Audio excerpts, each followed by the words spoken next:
In recent years, we've seen a real spate of robot movies come out of Hollywood. Films like iRobot, T3 and AI. Now, they're just fantasy, but a few miles from here at the UCLA Medical Center, they're trialling a very real and very practical robot that just might change the way you see your doctor. Meet RP6, the first robot in the world doing the rounds of an intensive care unit. So hi, Tim. How you doing today? Pretty good. Good. Great. I've got a couple of quick tests for you. Yesterday, Timothy Copeland had brain surgery. I want to see you hold both your hands in front of you, just like this.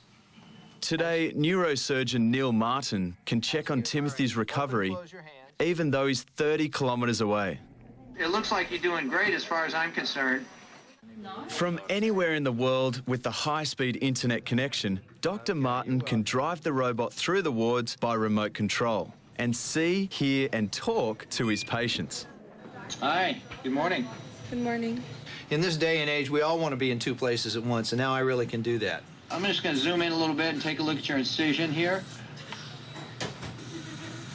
Right, okay. That's looking good. Looks like it's healing well. How important is it for you to be with the patients in this way?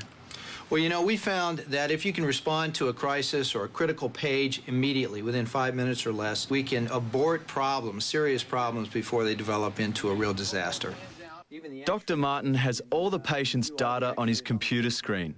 It gives him more information at a mouse click than a nurse could tell him in a phone call. What we're seeing is all the patient data. So we have the text reports, we have all the laboratory results, we even have all the patient's x-rays available for review. RP6 is very easy to manoeuvre. Instead of wheels, it has 3 roller balls. The balls allow RP6 to roll any direction the joystick is moved, even sideways. It really is pretty straightforward to drive. I can change the speed, I can literally turn on a dime 180 degrees. And all this is extremely useful in maneuvering around the ICU, which is a very crowded environment. 29 infrared sensors around the robot's base warn the driver when a wall or object is too close. You'll see that the base of the robot can sense as I get closer to the wall. So now I'm getting close to the wall, I'm seeing these yellow caution signals. And then as I get within a few inches of the wall, the red signals show that I'm right there, that there's something at the base of the robot. But if I tilt the head down, I can see, indicates that I'm running into something near the base. All the beds are filled. We actually have 2 empty with admissions coming in. This remarkable robotic physician was the result of teamwork between doctors here at UCLA and the company InTouch Health.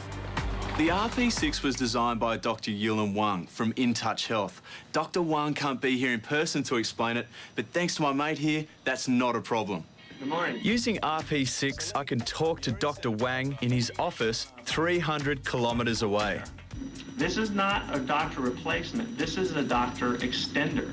This allows, it's like the Star Trek Beam Me Up, Scotty. You can beam a doctor instantly from place to place. Dr. Wang says RP6 was born out of necessity to fight a growing shortage of medical staff. In the United States alone, there's close to 1 million job openings. Healthcare in the developed world is under threat. With fewer medical staff and an ageing population, in the next 10 years, the number of elderly requiring healthcare support will double. And so we have this aging population, and you have a reduction of the number of healthcare professionals who are there to take care of us. Patients have taken to the RP6 just like the doctors. In fact, they soon forget they're talking to a robot. The robot drives up to the bedside like you walk up to the bedside. The head of the robot turns back and forth and looks at the patient and the nurse just as you would in person. Hi, Dr. Martin. Hi. How are you doing? How you doing? Good. She looks great to me. And so these things sort of subconsciously reassure the patient that they're actually getting a real-time interaction with their doctor.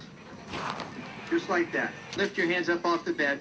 Talking to the doctor in terms of a robot almost seemed like he's just right there as a normal person. They've told us that they'd rather talk to their doctor through the robot than to talk to another doctor in person. Robo-doctors cost around $130,000 or can be leased for $4,000 a month. More than 50 are already working in US and European hospitals. The next step is to get them out of the wards and into unconventional health arenas. In military situations where there may be an advanced field hospital that doesn't have neurosurgeons and cardiac surgeons on site, where these kind of specialists can interact with the battle casualties right on the spot.